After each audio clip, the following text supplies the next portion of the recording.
The God Particle Bible, written by myself, Michael Mathiesen, and narrated, again, by myself, Michael Mathiesen.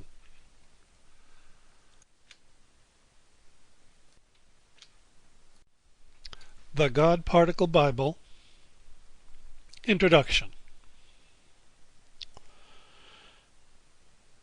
The God Particle Bible, written by myself, was begun in kind of a very interesting way. I'm actually a science fiction writer by trade, and I've produced many books about science fiction over my life.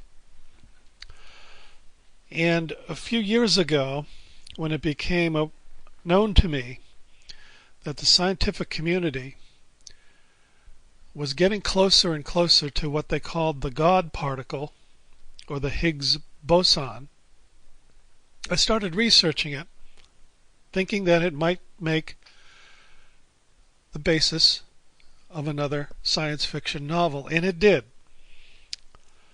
So after a little bit of research, I wrote a book called Realia e Pluribus Unum. And in the last section about the author, you can find all the other books that I've produced over the years.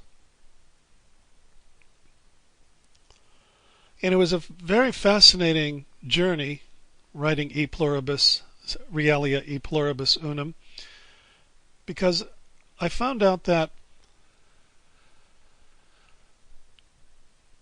in quantum physics, there is something known as the probability theory. Scientists have learned long ago that when you delve into the smallest particles in the universe, they really don't exist in the real world sense.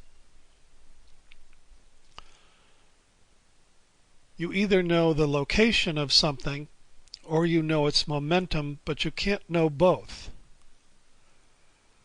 And therefore, to quantum physicists, everything in the universe is really based on probability of events, not certainty.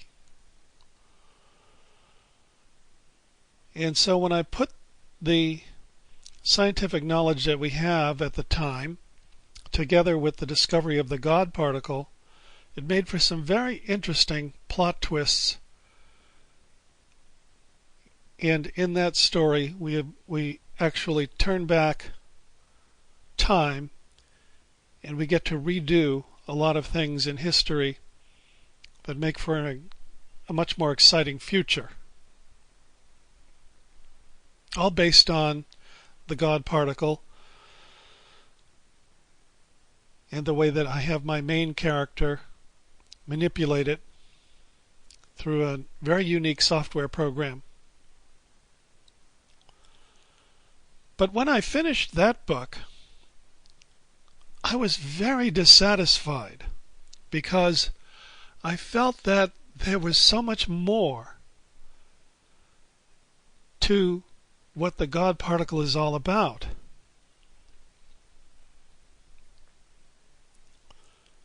And so I decided to write a book that would explain the God particle from the physicist's point of view, from the scientific community's point of view,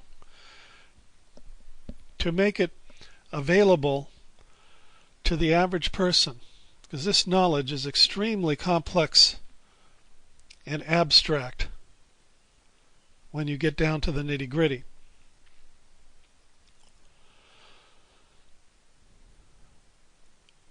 And so I began doing more research and thinking about the implications of the God particle, and the most interesting part was that the person who predicted the God particle, a man by the name of Professor Peter Higgs of Edinburgh University in Scotland, did not want to call it. In fact, he vehemently objects to calling his particle the God particle. He would much prefer it to be called the Higgs Boson, because being a normal, egotistical human being, he'd much rather have the most significant particle in the universe named after him Sample complete. Ready to continue?